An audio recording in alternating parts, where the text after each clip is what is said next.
Quem é vivo sempre aparece, não é mesmo? E hoje pra gente conversar sobre um livrinho que é curto, mas sensacional, que é O Médico e o Monstro, ou o título original, O Estranho Caso, do Dr. Jekyll e do Sr. Hyde. Eu terminei esse livro aqui, na verdade, há algumas semanas, mas eu não consegui gravar. Esse começo de ano tá sendo bastante conturbado em relação à leitura, porque eu tô com alguns projetos pessoais, assim, grandes, e eu tô tendo que estudar bastante à noite, enfim, não tá sobrando muito tempo. Tô bem frustrada com isso, porque a gente faz várias metas de leitura pro ano, e eu achei que eu ia conseguir ler bastante esse ano, sem faculdade e tal, mas, assim, surgiram algumas coisas, e aí precisei priorizar. Mas eu vou tentar encaixar, assim, a leitura de uma forma mais consistente na minha rotina. E enquanto criador de conteúdo também me sinto bem frustrada em relação a isso, porque eu não consegui gravar faz o quê, gente? Umas 3 semanas, assim, então... Enfim, tá sendo complicado, mas eu acho que a gente acaba lidando com a leitura, principalmente quem cria conteúdo, mas às vezes quem consome também, a gente lida com a leitura de uma forma meio impositiva, assim, né? Então você tem que ler tantos livros por mês, você precisa ler isso, você precisa ler livros longos e muitos livros, enfim. E acaba sendo uma pressão, assim, muito grande, sendo que a leitura era pra ser algo prazeroso, era pra ser um hobby, um prazer, algo que dá gosto de fazer. E acaba se tornando uma obrigação, né? E não é isso que eu quero, então, enfim. Acho que esse é um assunto até para outro vídeo, acho interessante conversar sobre isso, o modo como a gente lida com a leitura e até por influência das pessoas que a gente assiste, enfim. É interessante, né? Esse negócio de criar conteúdo e de leitura, e booktube, book não sei o quê.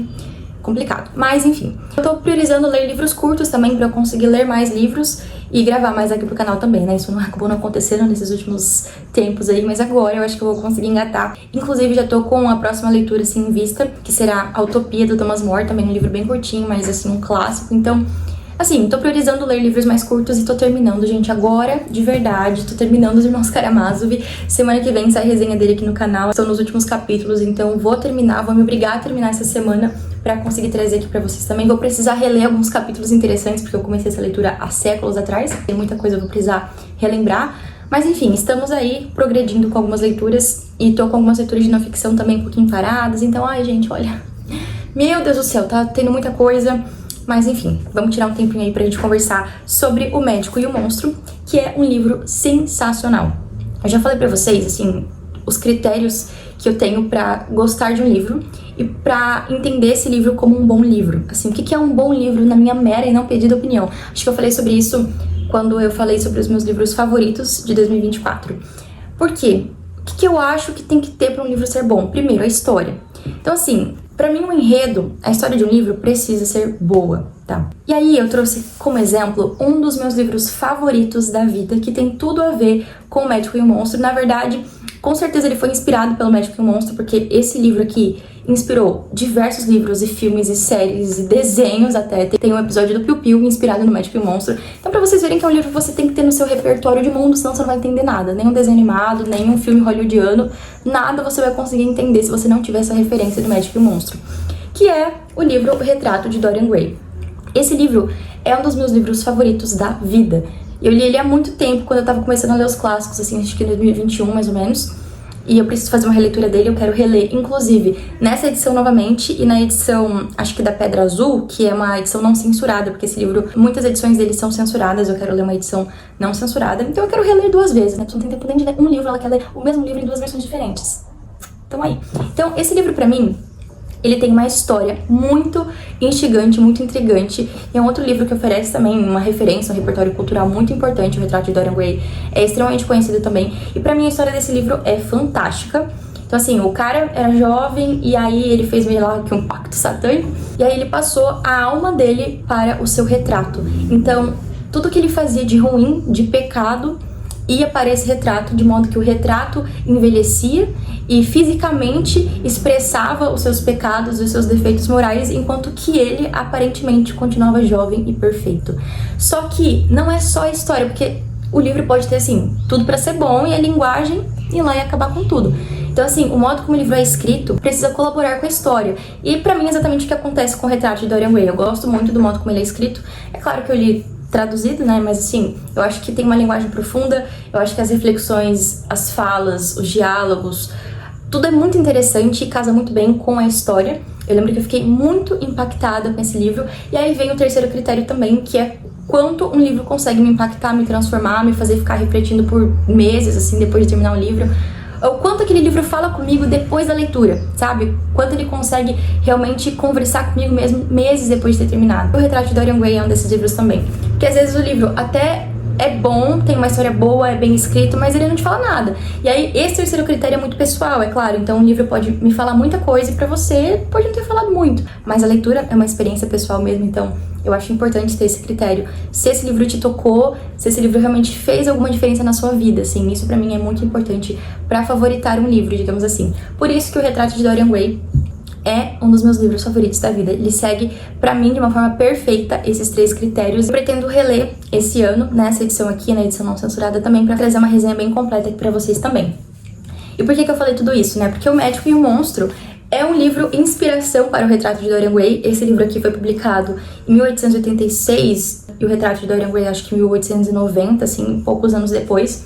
Então, assim, é um livro que trouxe inspiração para muitos outros livros. E esse livro aqui é extremamente curto. Nessa edição da Penguin aqui, que é fantástica, tem um prefácio, uma introdução ali de 50 páginas, e depois a história do livro mesmo são, sei lá, 60 e poucas páginas. É super curto, então é na verdade uma novela, é um livro em extensão muito curto, mas é sensacional, e assim, produziu diálogos e referências e inter-relações, assim, durante séculos e até hoje também. Então é um livro clássico pra você ter no seu repertório de mundo. E assim, é um livro com uma história muito interessante, tal qual o Retrato de Dorian Gray. Eu gosto muito desses livros que exploram a alma humana. Então, livros mais psicológicos, mais filosóficos, por isso que eu gosto muito de Dostoiévski, por exemplo. O próprio Retrato de Dorian Gray é muito psicológico, muito filosófico.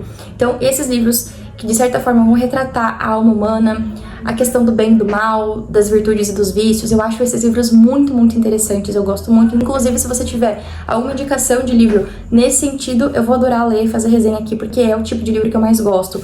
E esse livro aqui é muito interessante como que ele é curtíssimo, mas ele tem de tudo. Ele é um livro de horror gótico, ele é um livro detetivesco, então a gente tem aqui um mistério a ser resolvido. Ele é um livro de ficção científica, ele é um livro assim que deu essa referência mesmo pra tudo que foi produzido depois em relação à literatura gótica, de horror, à ficção científica também, enfim. Então esse livro, publicado nessa era de decadência vitoriana, usa muito desses elementos pra falar sobre a alma humana, o que é sensacional. Então, é um livro com um enredo fantástico, é um livro muito curto, mas ele te prende por ter esse mistério, e é um livro que causa muito impacto também. Só que eu gostaria que ele fosse um pouquinho mais desenvolvido, principalmente na parte em que o Dr. Jekyll explica ali o que tá acontecendo, que é o último capítulo. Não que as coisas não se fechem nele, que ele seja um livro superficial ou algo do tipo, mas é porque eu gostei tanto dessa premissa que eu queria mais, sabe? Mas é um livro curto e o objetivo, na verdade, é justamente esse, assim, tem um mistério, o mistério foi resolvido, e agora é você que fica aí pra tirar suas próprias conclusões e refletir sobre isso. Então,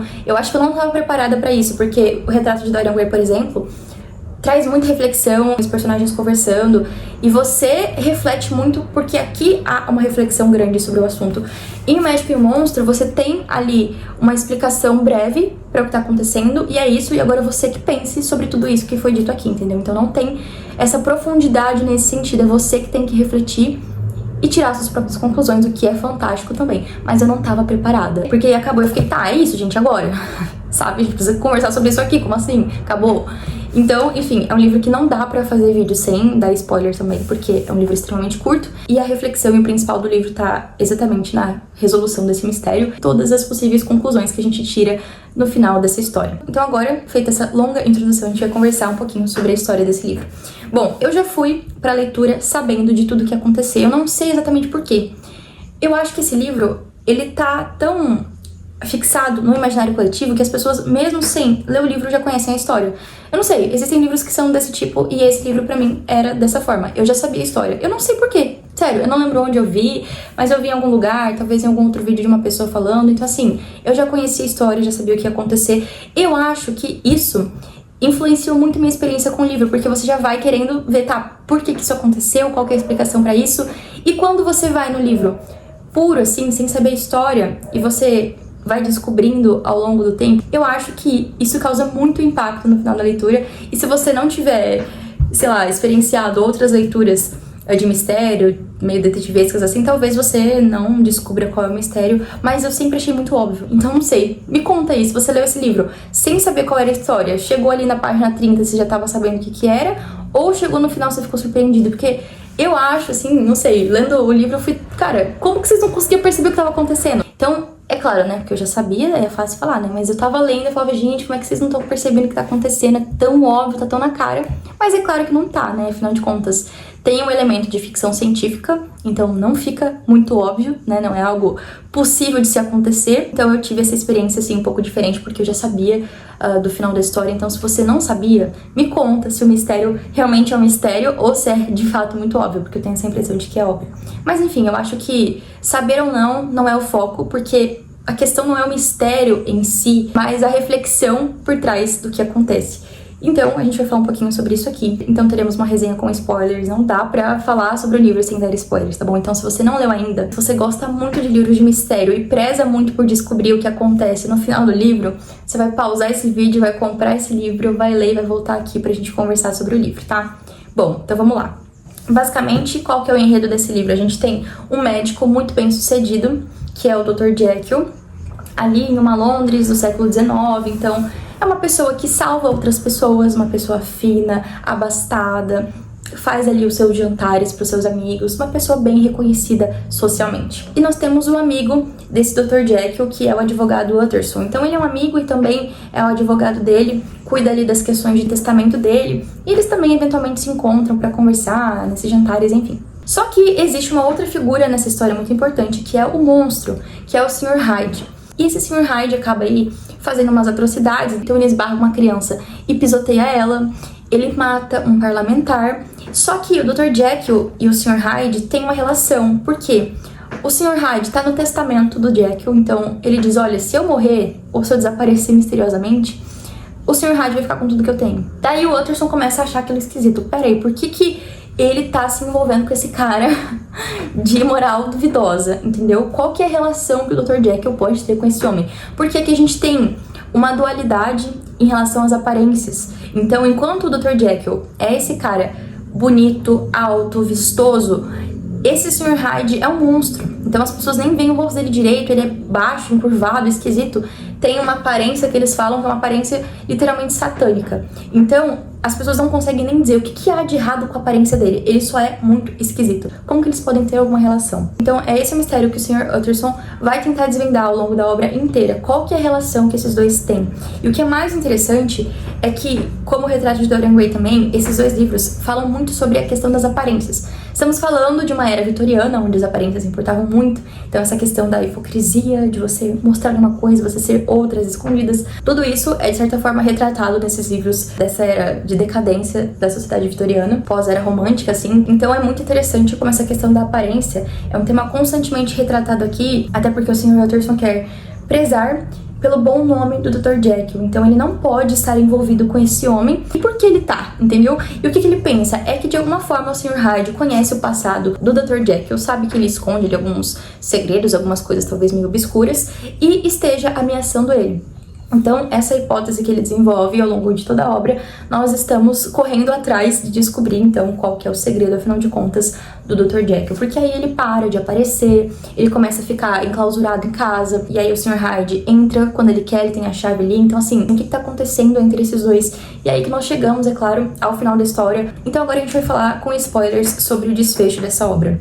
Bom, a questão é que o Dr. Jekyll e o Sr. Hyde são a mesma pessoa. E o elemento de ficção científica é porque ele cria aí uma poção, uma substância, pra se transformar no seu duplo, né, nesse monstro que é o Sr. Hyde, que na verdade é ele mesmo. Inclusive tem esse trocadilho, Hyde, com hide em inglês, que é esconder, né, inclusive o Sr. Utterson tem uma hora que ele fala, se ele é o Sr. Hyde, então eu sou o Sr. Sick, né, em inglês isso fica bem mais interessante, porque em inglês, esconde-esconde é hide and seek, né, esconde e procura. Então tem esse trocadilho interessante com o nome dele, porque ele é alguém que está oculto, escondido a princípio dentro da alma do Dr. Jekyll, mas ele acaba então saindo e tomando, na verdade, todo o controle da alma do Dr. Jekyll. Então a própria relação entre o Retrato de Dorian Gray, o fato de que o Dorian também tinha esse duplo, para quem ele passou todo o seu lado maligno, né, de certa forma, ali era a aparência, ali era de forma física toda a maldade que ele tinha, e ele, o Dorian, para a sociedade continuava perfeito.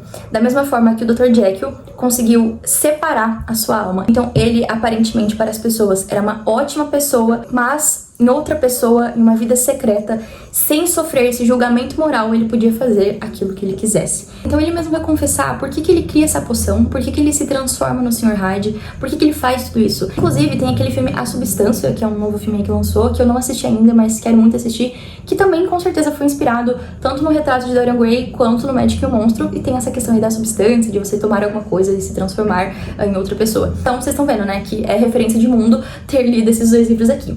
Então bem, o Dr. Jekyll vai explicar pra gente por que ele cria essa poção, que é na verdade um amuleto. Ele podia se transformar no Sr. Hyde quando ele queria, e a gente vai ver isso mais pra frente, mas ele cria assim essa poção pra falar, olha, eu só vou me transformar no Sr. Hyde quando eu beber isso aqui, vai ser bem de vez em quando, pra eu poder fazer aquilo que eu quiser, sem ter um julgamento moral da sociedade, sem manchar a minha reputação, sem manchar o meu nome, sem manchar a minha boa aparência. Então ele mesmo vai dizer o seguinte: ele nasceu em uma família rica, abastada, ele era um médico, ele tinha tudo, vocês estão entendendo? Pra ser uma pessoa sensacional. Só que tinha o lado obscuro na alma dele. E ele vai dizer o seguinte: na verdade, o pior de meus defeitos era certa disposição alegre e entusiástica que faria a felicidade de muitos, mas que achei difícil conciliar com o meu desejo imperioso de manter a cabeça alta, exibindo publicamente um semblante mais sério do que é comum.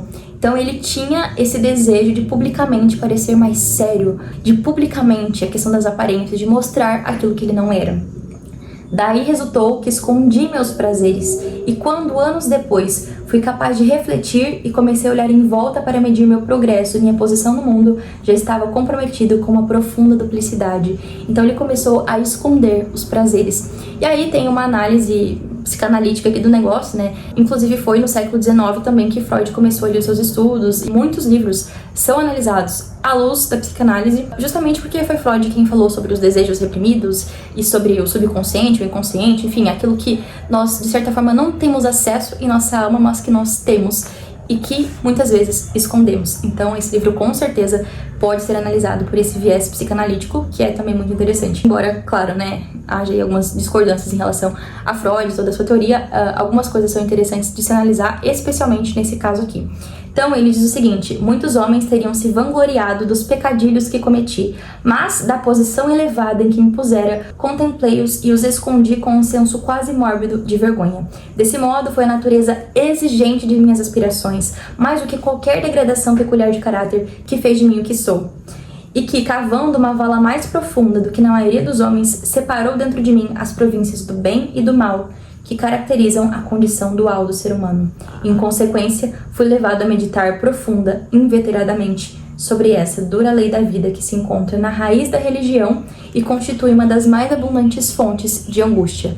Embora uma pessoa profundamente dúplice, de modo algum eu era uma hipócrita. Ambas as partes dentro de mim eram perfeitamente autênticas. Ou seja, aqui nós temos a explicação completa dada pelo próprio Dr. Jekyll de por que ele criou esse monstro, que na verdade era uma extensão de si mesmo, né? Porque ele queria separar o bem e o mal que havia dentro dele. Então ele se encontrava em uma guerra, ele mesmo fala sobre isso. E por acaso, a direção de meus estudos científicos, que me levou por inteiro rumo ao místico e ao transcendental, reagiu a essa consciência da guerra eterna em minha carne, lançando sobre ela uma forte luz. Fui me aproximando mais e mais da verdade, cuja descoberta parcial me valeu um desastre pavoroso, a de que o homem não é de fato uno, e sim duplo. Aqui a gente tem uma forte referência a Romanos 7, quando ele diz: a essa consciência da guerra eterna em minha carne. Esse homem de Romanos 7, que Paulo descreve, também lida com essa guerra, essa luta em relação aos desejos da carne e a vida pelo Espírito. E logo a gente vai falar um pouquinho mais sobre isso, mas só para concluir essa questão da explicação que ele dá, porque que ele toma essa posição e decide separar a sua alma, é justamente porque ele quer cometer erros e pecados, e a gente não sabe exatamente o que é, né? Pode ser tudo, assim. Mas ele quer fazer isso sem o julgamento moral atribuído às pessoas que fazem isso. E o que é interessante? Não há uma dualidade aqui no sentido de que o Dr. Jekyll é uma pessoa boa e o Sr. Hyde é uma pessoa ruim, e ele separou a alma dele em essa é a minha parte boa e essa é a minha parte ruim. Na verdade, todos nós temos luz e sombra dentro de nós. E aí tem uma frase muito interessante, que se não me engano é do Sirius Black, de Harry Potter, que diz que todos temos luz e sombras dentro de nós. O que importa é o lado com o qual decidimos agir, isso é o que realmente somos. Então, gente, Harry Potter também é cultura, entendeu? Você escuta um Harry Potter porque Harry Potter é ruim, pode falar mal de Harry Potter, só não fala mal perto de mim. Que eu amo Harry Potter, tá? Eu nunca li os livros, provavelmente nunca lerei, porque não tenho paciência. Mas eu sou apaixonada pelos filmes, então é isso, tá? Todo mundo tem defeitos, não é mesmo? Brincadeiras à parte, eu acho muito interessante essa frase. Se eu não me engano, ele tava conversando com o próprio Harry a respeito disso. Na verdade, eu assisti há muito tempo, preciso maratonar, sim, pegar um feriado, assistir todos os filmes, amo. Mas essa é uma questão interessante porque o Harry Potter tinha esse... Gente, como que eu cheguei, ó? Cheguei falando do Magic Monstro, terminei falando de Harry Potter, mas pra vocês verem como que as coisas vão se casando, né? O Harry Potter, ele tinha essa angústia porque ele queria ser 100% bom. Ele queria passar o mais longe possível do Lorde das Trevas, então ele não queria ter nada de ruim dentro dele. E aí, aquela ligação que ele tem com a Sonserina e o passado, enfim, essas coisas, ele acaba percebendo que ele tem talvez essa propensão pro mal ou algo do tipo, mas é aquilo que ele escolhe ser que de fato faz ele ser quem ele é. É o bonzinho, o adorável Harry Potter, e mais 10 pontos para a Grifinória. Mas a questão é que o Harry Potter não é aquele personagem 100% bom, igual parece. A princípio, vejam só, muitas camadas em Harry Potter, entendeu? Na verdade, ele é uma pessoa humana. Ele tem sim a maldade, a predisposição para o mal, assim como todos nós. Mas aí vem o querido, maravilhoso, um dos melhores personagens dessa história, que é o Sirius Black. Triste, né? Só de lembrar, de me dar um negócio. Diz, olha, a gente tem luz e trevas mesmo. Mas você é o lado com o qual você decide agir. Então, essa angústia que o Harry Potter tinha de, meu Deus, eu tenho maldade dentro de mim, eu não posso agir dessa forma, eu tenho que ser sempre bonzinho, eu tenho que ser diferente do Lorde das Trevas, era uma pressão muito grande, muito forte, mas ele precisava entender, olha, você não é, querido, o alecrim dourado que nasceu do campo sem ser semeado, você é mal também. Mas você não age o tempo todo com maldade, você não se apegou à maldade, assim como o Lorde das Trevas. Então é uma diferença. Ai, gente, depois dessa a gente precisa de uma resenha de Harry Potter, né? Mas só depois de ler os livros, né? Assim, se tiver uma petição aqui pra gente fazer uma série Harry Potter, talvez eu leia. Mas assim, tô tentando de ler nada que dirá Harry Potter, não é mesmo? Mas assim, Harry Potter tem muitas reflexões interessantes. Desculpa, mas eu vou defender até o fim, tá? Se Harry Potter tá de um lado, todo mesmo. Tô com meu pano pronto aqui para passar para Harry Potter. Inclusive, descubram qual que é a minha casa. Qual casa vocês acham que combina comigo? Ai, gente, ó, esse negócio aqui, essa discussão aflorou em mim. Essa parte do Harry Potter 2014 que não tô conseguindo conter. Mas então, só pra vocês terem essa ideia de como que esse livro pode ser usado pra analisar inúmeros personagens literários, de filmes. E, cara, é um negócio sensacional. Por quê? Essa ideia, ele mesmo fala, é uma ideia religiosa, tá na raiz da religião. A luta entre o bem e o mal. O fato de que o ser humano não é 100% bom ou 100% mal, nós somos essa mistura. Só que nós não queremos, na maioria das vezes, né, as pessoas comuns, assim, normais e tal, elas não querem ser associadas com o mal. Então, a gente sempre quer mostrar para as pessoas o nosso melhor lado. Só que o problema é que às vezes a gente tem uma parte tão sombria, tão tenebrosa, que os nossos pecados, as faltas, aquilo que a gente pensa, aquilo que a gente faz, nos dá vergonha. E era isso que acontecia com o Dr. Jekyll. Você pensa que a gente tá falando de século XIX, não é século XXI, que você pode fazer o que você quiser, que as pessoas vão até aplaudir, entendeu? Que os valores estão tão invertidos que, na verdade, a pessoa mais cool da sociedade é aquela que faz tudo errado. Não, a gente tá falando de século XIX, gente. Moral da era vitoriana. Você tem que fazer as coisas certas, você tem que mostrar que você é perfeito. Porque isso é melhor, né? É bom a gente fazer as coisas certas, não é? Sim. A questão aqui era uma pressão em relação a isso, principalmente pra você não ser uma pessoa boa, mas você mostrar que é uma pessoa boa. E há uma diferença, né? Um abismo de diferença em relação a isso. Porque é essa questão religiosa, assim. Não é você mostrar que é bom. É você mostrar que você tem o pecado dentro de você e que você luta constantemente contra ele, mas que você quer ser bom. Por quê? Porque sim. Porque a bondade em si, a virtude em si, é algo que a gente deve almejar. E o que acontecia com o Dr. Jekyll? É que ele não almejava a bondade e a virtude por si só. Ele almejava somente para mostrar para os outros. Por quê? O que ele mais alimentava era esse lado monstruoso. E aí o que acontece? Assim como o retrato de Dorian Gray, isso não dura muito tempo, gente. Porque ele começou a se transformar no Sr. Hyde sem querer, sem tomar poção. Ele dormiu, Dr. Jekyll, tudo bem? Acordou, Sr. Hyde, o que ele faz agora? Porque ele alimentou tanto essa parte negativa que ela tomou conta dele completamente. E aí, a única solução possível, é claro, para matar esse monstro, essa sombra, é tirar a própria vida. Então ele precisou fazer isso, assim como o Dorian Gray. Por quê? Porque não há essa separação, entende? Então ele tentou separar a sua alma em parte boa e parte ruim, mas é um só, tá? Inclusive, esse título, O Médico e o Monstro, dá essa leve impressão de que são duas pessoas diferentes, de que o Sr. Hyde não tem tanto a ver assim com o Dr. Jekyll, mas eles são a mesma pessoa e é importante que isso fique muito claro, porque se ele tentar se livrar de um, ele vai se livrar de outro, entendeu? Então não tinha como ele matar o Sr. Hyde sem matar ele mesmo. Você está entendendo? Então ele precisou tirar a vida dos dois para que o outro morresse também. Então assim, não há como separar a sua alma, a sua parte boa da sua parte ruim e viver como se as duas não coexistissem, entendeu? Porque vai dar ruim. Só que para uma pessoa que não valoriza a virtude, a bondade por si só, é impossível viver dessa forma boa. É impossível alimentar mais o seu lado bom.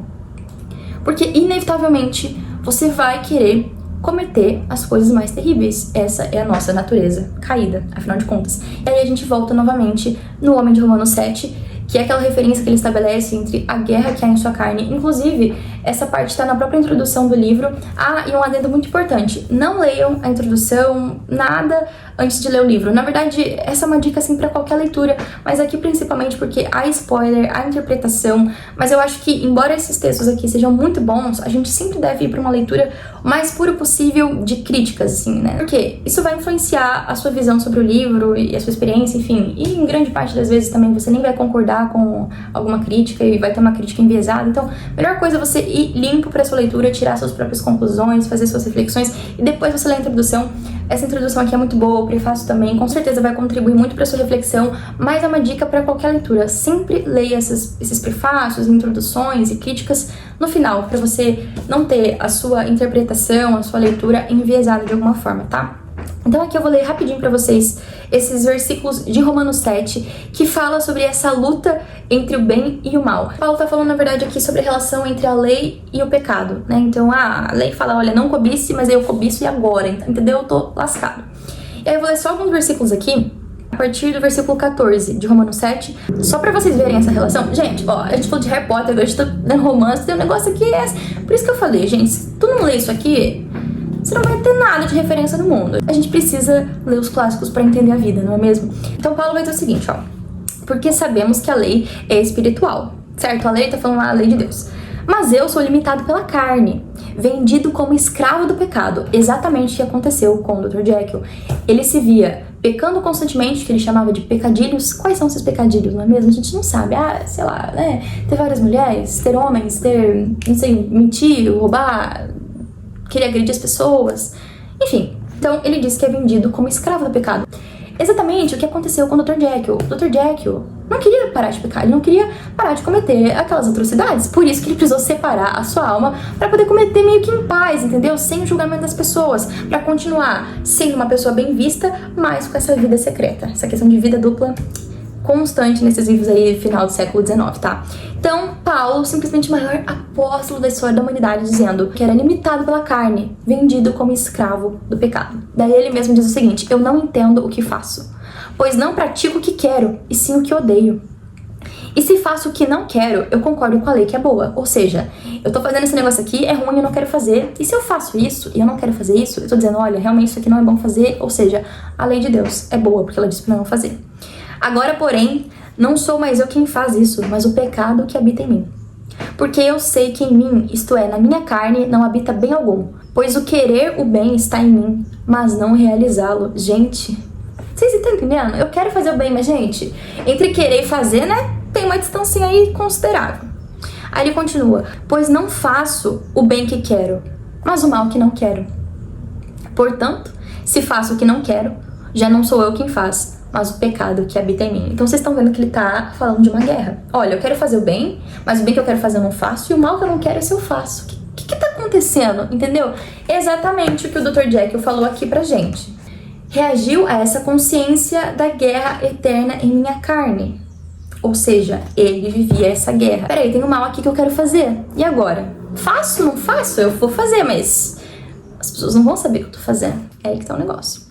E aí Paulo termina dizendo: desse modo descubro esta lei em mim. Quando quero fazer o bem, o mal está presente em mim. Porque no que diz respeito ao homem interior, eu tenho prazer na lei de Deus. Olha a guerra.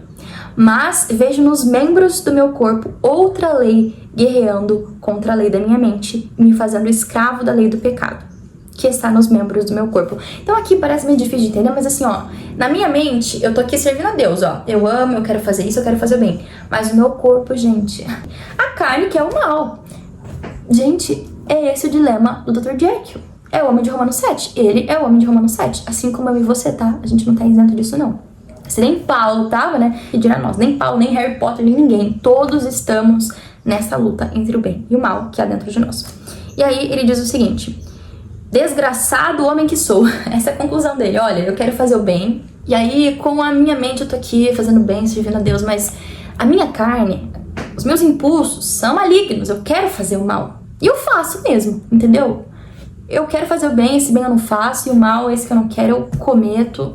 Eu sou um homem desgraçado. E aí tem algumas versões, né? Essa aqui fala desgraçado homem que sou. É a conclusão dele.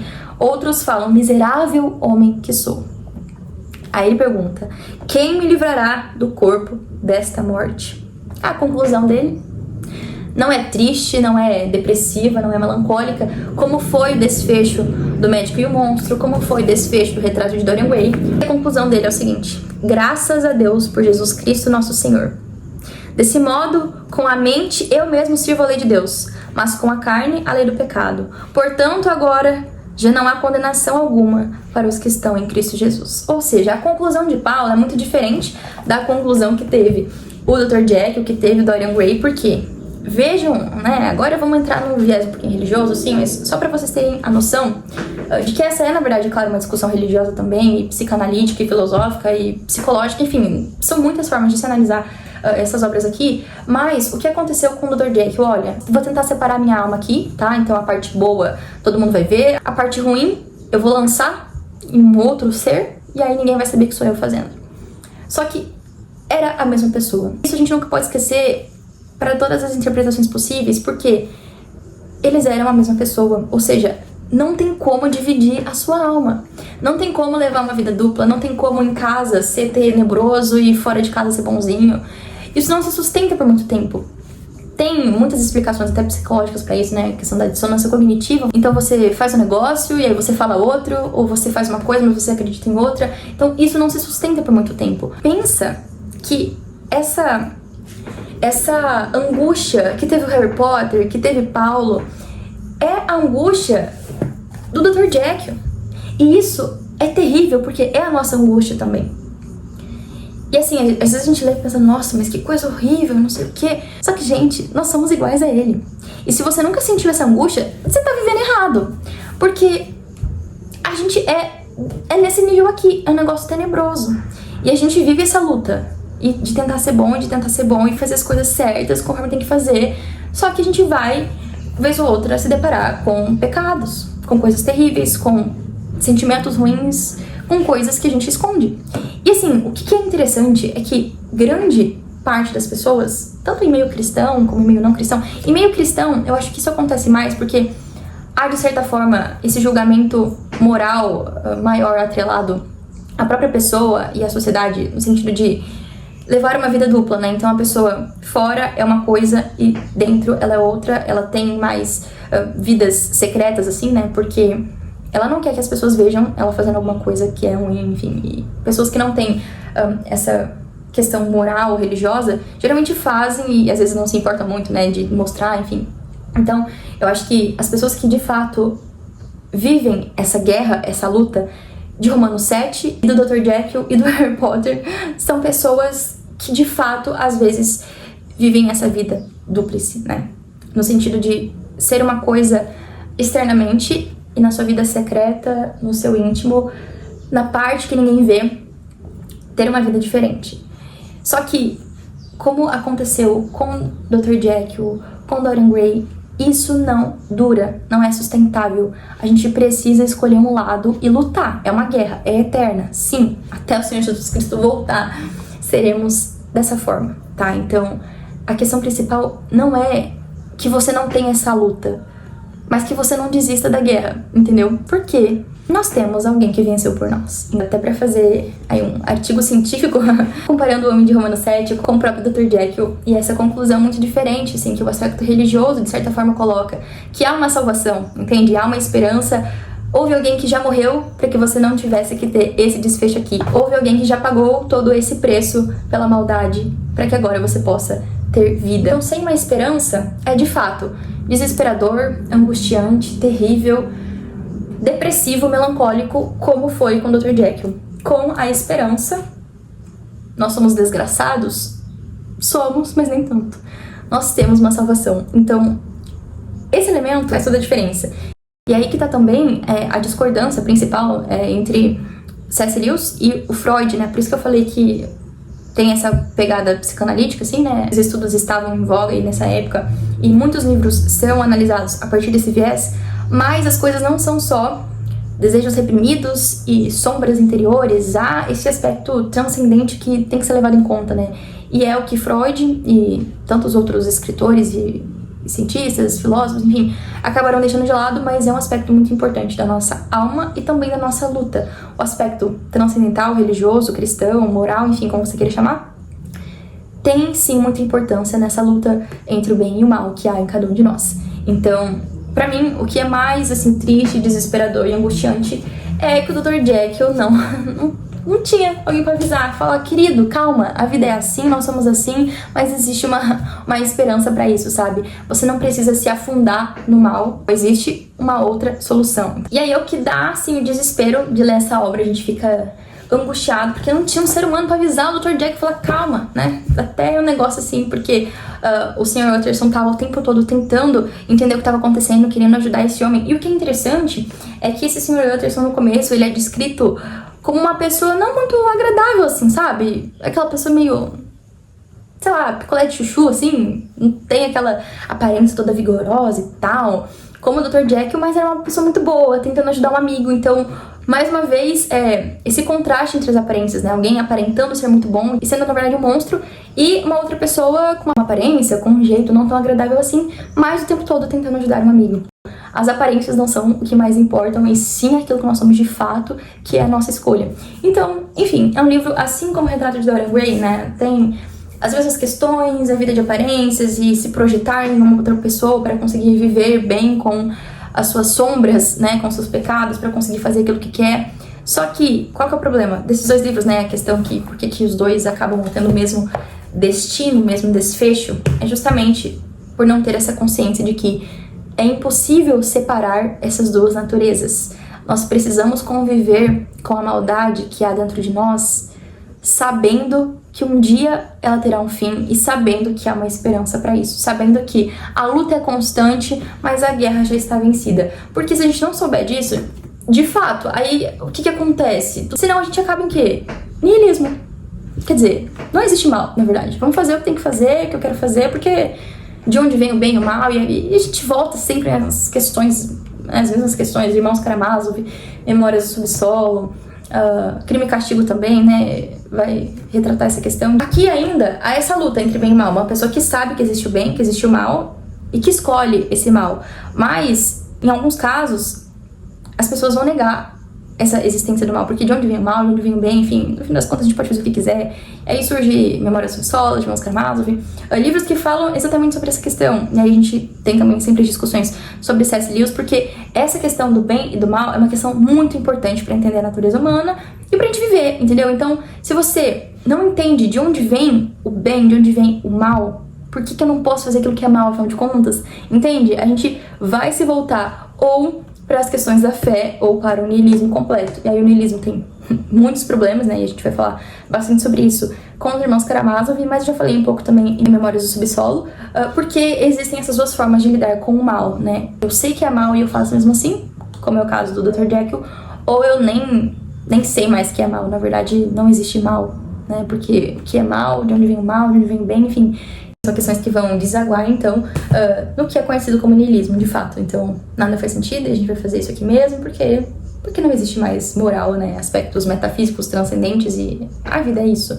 Então, essas discussões, como eu falei, são muito importantes e eu gosto muito, assim, desses assuntos. Por isso que todos esses livros que eu sempre cito, né, Memória do Subsolo, Abolição do Homem, o próprio Irmãos Karamazov, que eu já vou fazer resenha pra vocês, são livros que falam sobre esse assunto, essa temática. O próprio Retrato de Dorian Gray, que é um dos meus livros favoritos, sempre demonstra muito isso, né? Claro que o Dostoiévski, ele era cristão, então toda essa reflexão dele, anti-niilismo, enfim, tem essa conclusão cristã, mas o Oscar Wilde, pelo contrário, não era. Ele abraçou isso, na verdade, viveu dessa forma e retratou tudo isso em O Retrato de Dorian Gray. Só que foi um tiro no pé, porque na verdade o cara simplesmente teve um final desgracento, né? Então como que você vai defender um negócio desse? Mesma coisa com os Irmãos Karamazov.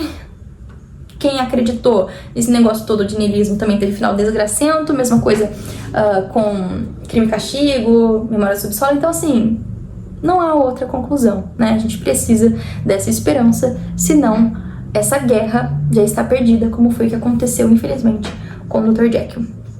Bom, pessoal, então este foi o nosso vídeo de hoje, essa foi a resenha, espero que vocês tenham gostado. Aceito, é claro, indicações de livros sempre dessa temática, eu gosto muito de falar sobre isso. Então, semana que vem, com certeza, estarei aqui pra gente conversar sobre os Irmãos Karamazov e, na verdade, expandir ainda mais essa conversa, né? Principalmente sobre essa questão niilista, que é muito importante, que, enfim, perpassa O Médico e o Monstro, O Retrato de Dorian Gray, todos os livros que a gente já falou aqui nesse canal. E é por isso que é muito importante, acho que vocês conseguiram entender, né? Ter esse repertório de mundo. É o que o Fry fala sobre a literatura, que, meu, você vai falar de Bíblia, você vai falar de Harry Potter, porque tu leu O Médico e o Monstro, você vai poder falar da Substância também, filme de Hollywood, e também vai conseguir falar sobre o episódio de Piu Piu. Então veja só, como que conhecer literatura, especialmente literatura clássica, faz com que a gente tenha esse repertório de mundo pra entender ainda mais quem nós somos e, afinal de contas, o que a gente faz com essa vida aqui, não é mesmo? Então, espero muito que vocês tenham gostado. Vou deixar aqui na descrição o livro pra vocês comprarem. Existem várias versões, né, desse livro, mas eu acho que vale a pena comprar na edição da Penguin. Vou deixar o link aqui pra vocês comprarem pelo meu link, ajudar o canal, especialmente porque tem muita introdução, muito estudo, muita explicação, assim, muitas questões interessantes no prefácio, na introdução. Eu vou ler, inclusive, uma última parte aqui do prefácio que eu achei muito interessante pra gente terminar, por fim, esse vídeo aqui, pra vocês verem como que vale a pena realmente adquirir essa edição da Penguin, especialmente por essas notas aqui, introdutórias, enfim. Bem e mal não configuram um dualismo para Stevenson, mas uma dualidade. Ambos provêm da mesma matéria-prima. Jekyll e Hyde não são dois seres, mas dois modos de ser. Tanto que em nenhum momento Jekyll enfrenta Hyde. O único momento em que Jekyll se defronta e se horroriza com a figura monstruosa de Hyde é quando ele passa em frente a um espelho e vê Hyde.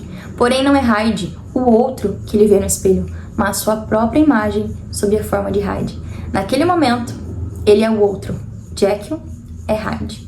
E aí ele vai falar sobre 3 concepções interessantes em relação a esse assunto. Então ele diz o seguinte: o que nos provoca nessas concepções da dualidade humana, seja ela literária, psicanalítica, filosófica ou até mesmo religiosa, como eu citei aqui, não é a dualidade em si, mas como as duas partes se comportam uma em relação à outra. Por exemplo, se elas se comportam formando uma unidade, de modo que a palavra indivíduo possa ser empregada sem ambiguidade, ou se essas partes são conflitantes, como as torcidas de times adversários no jogo, então cada uma tem que sentar em um lado da arquibancada do estádio, senão vai rolar treta, então o negócio é bem separado mesmo. Ou pior ainda, se as duas partes são tão distintas a ponto de não saberem da existência uma da outra, além de serem incompatíveis. Então vem essa questão mais psicanalítica, a questão freudiana, de inconsciente, daquilo que você não sabe que existe dentro de você, esses desejos reprimidos, enfim.